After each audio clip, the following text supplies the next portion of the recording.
हल्द्वानी से उत्तराखंड युवा एकता मंच 31 जनवरी को घोड़ाखाल गोलू देवता के दरबार में न्याय पद यात्रा के लिए पहुंचेगा, जिसके बाद युवा एकता मंच के पदाधिकारियों ने हल्द्वानी में प्रेस वार्ता। युवा एकता मंच के पदाधिकारियों ने बताया कि उत्तराखंड में युवतियों के साथ अत्याचार और युवाओं के साथ नौकरी में भ्रष्टाचार जिस प्रकार से बढ़ गया है, अब गोलजू भगवान के अलावा किसी पर भी भरोसा नहीं किया जा सकता।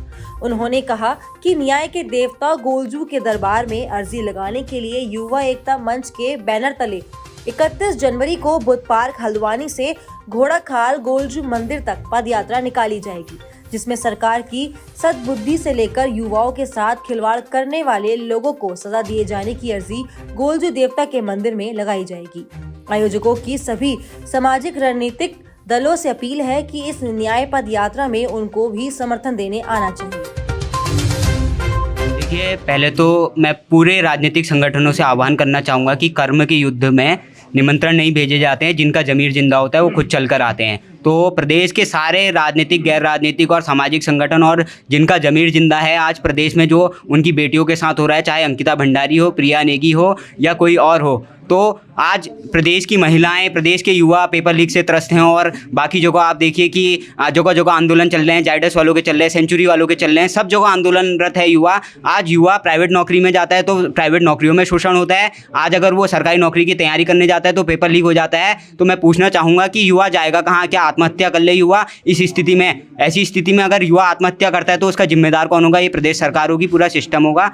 और जब आज पूरा सिस्टम फेल हो चुका है तो हम पूरे प्रदेश के राजनीतिक, गैर राजनीतिक संगठनों का आह्वान कर रहे हैं, चलिए, हमारे न्याय के देवता गोलजू माने जाते हैं और हमें पौराणिक मान्यताओं में पूर्ण विश्वास है कि जब सब फेल हो जाते हैं तो गोलजू न्याय करते हैं। तो हम जा रहे हैं गोलजू दरबार, जिसमें हम लोग प्रदेश के सभी लोगों की अर्जी हम गोलजू दरबार में लगाएंगे और गोलजू से निवेदन करेंगे कि सरकार को भी सद्बुद्धि दे और पेपर जितने भी लीक हो रहे हैं उन पे जो है लीकेज बंद करने के लिए सरकार को एक सुझाव दूंगा। अगर नहीं हो पाए तो युद्ध स्तर पे प्लम्बरों की भर्ती सरकार करे, जिससे कि इस लीकेज पे लगाम लगाई जा सके। उत्तराखंड में दिन प्रतिदिन पेपर लीक होते जा रहे हैं और उसमें दोषियों को सज़ा नहीं हो पा रही है।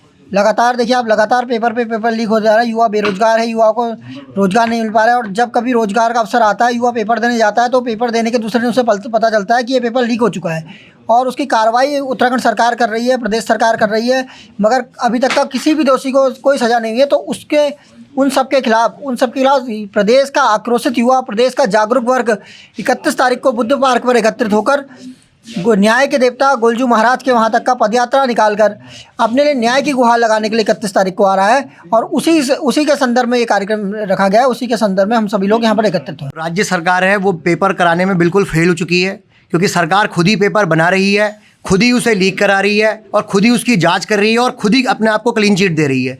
तो हमारी सितंबर माह से हमने महाआक्रोश रैली भी की थी। हमारी यही मांग है, सीबीआई जांच कराई जाए, क्योंकि बिना सीबीआई जांच के, बिना थर्ड एजेंसी के आप लोग कैसे अपने आप को क्लीन चिट दे सकते हैं। और आप देख सकते हैं कि दूसरा जो हमारी इसमें अर्जी लगाने का मसला है वो ये है कि अंकिता भंडारी जैसे हत्याकांड हुआ और अभी तक उसमें कोई जांच नहीं हुई है, वीआईपी का नाम नहीं मिला है।